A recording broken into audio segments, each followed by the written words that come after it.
Dans l'été de l'année 2019 est arrivé un événement douloureux en Israël. Ophir et Dikla Chasdaï, un couple de parents a des enfants qui ont des problèmes médicaux sévères et qu'il fallait se dédier entièrement pour les élever. Ils rentrent dans un parking dans le Canyon Azrieli à Ramla et ils cherchent un endroit pour stationner.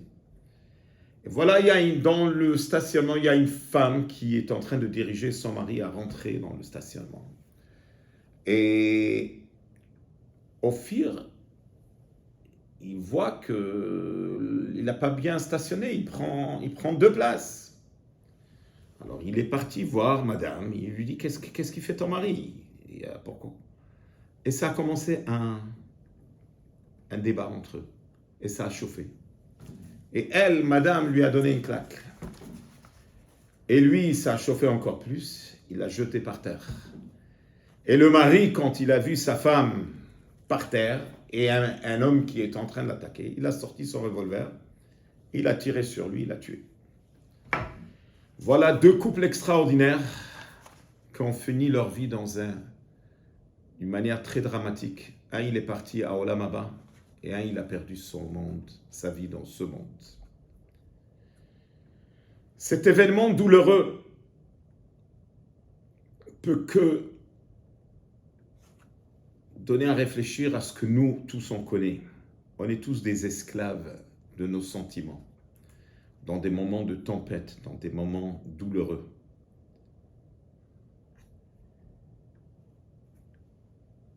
Il n'y a pas de signification à la question qu'est-ce qu'on est au courant, mais qu'est-ce qu'on sent en face d'une colère, en face de quelqu'un qui nous a blessés, en face d'une peur, en face d'un souci.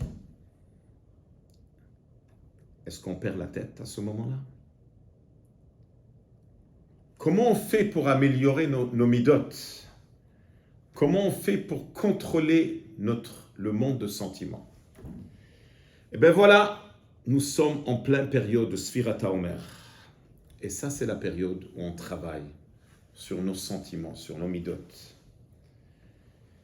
Et comme préparation à Matan Torah, Shavuot, qui est la fête du don de la Torah, on nous rappelle ce que nos sages disent, que Derech Eretz, Kadma la Torah. La politesse vient avant la Torah. Alors on voit que quand on compte le Homer, on compte les jours, on compte les semaines. Il y avait un grand possèque de l'Espagne qui s'appelait Rabbeinu Yerucham. Il a dit un chidouche intéressant qu'au moment de l'exil, on ne compte pas, quand on compte le Homer, compter les jours, c'est Minatora, compter les semaines, c'est Midrabanan. Compter les semaines, c'est connecté avec le sacrifice du Homer. Compter les jours, c'est vraiment Midoraita. Le Rabbi, il explique dans un Mahamar, et il dit, compter les jours veut dire tous les jours, un changement quotidien qui va pénétrer et qui va changer la personne. Par exemple, une personne qui souffre énormément de colère, décrète sur soi-même de se retenir pendant 1 heure. Ne pas dire un mot sur ce sujet qu'il a qu'il a mis en colère. À ce moment-là, ça va calmer sa colère. Il dit dans le fameux livre Reshit Chochma, la remède pour la colère, c'est de ne pas parler. Il y avait une Kala qu'elle n'avait pas de patience. Et quand elle est rentrée chez le Rabbi avec le Khatan, elle a dit clair au Rabbi qu'elle a peur de se marier. Parce qu'elle a peur qu'elle va exploser constamment sur son mari. Le Rabbi lui a proposé, donne de ton temps 1 heure pour des enfants qui ont de la difficulté à apprendre. Essaye avec une parole patient et le cœur va suivre l'action. Il y avait un autre cas d'une fille qui n'arrivait pas à trouver un chidour. Et son problème, c'était qu'elle était très égoïste. Le Rabbi lui a dit, prends sur toi une mission d'aider tes copines. Et cette souci pour les autres va ouvrir ton cœur. Voilà les paroles extraordinaires que le Ramban, Rav Nachmani, il a dit. Titnahek tamid ledaber kol dvarecha benachat. Habitue-toi de parler toujours avec patience à chaque personne, à chaque instant. Ou basé tinatzel minakas. Et c'est comme ça que tu vas être sauvé de la colère. Donc Sfirat Omer, c'est un moment extraordinaire.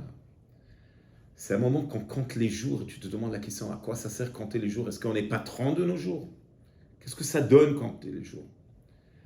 Mais c'est que on s'assure, il y a une expression qui est marquée dans le Hayom Yom au nom des Chassidim d'Admor Hazaken. Les Chassidim, ils comptaient les jours parce que les heures étaient comptées. Chaque jour qui passe, il y a des gens que chez eux, la journée elle est passée. Qu'est-ce qu'il a fait dans cette journée? Il ne sait même pas ce qu'il a fait. C'est passé dans le vide. Un juif, il doit faire rentrer la journée avec une étude, avec des mitzvot. Il ne faut pas que ça passe une journée dans le vide. C'est ce qui est marqué sur Avraham Avinu, que lui, il est venu Baba Yamim, rempli de ses jours. Ça, c'est le secret de Sfirat Omer. On s'assure qu'il n'y a pas du temps qui est perdu. Shabbat Shalom et bonne nouvelle pour Am Israël.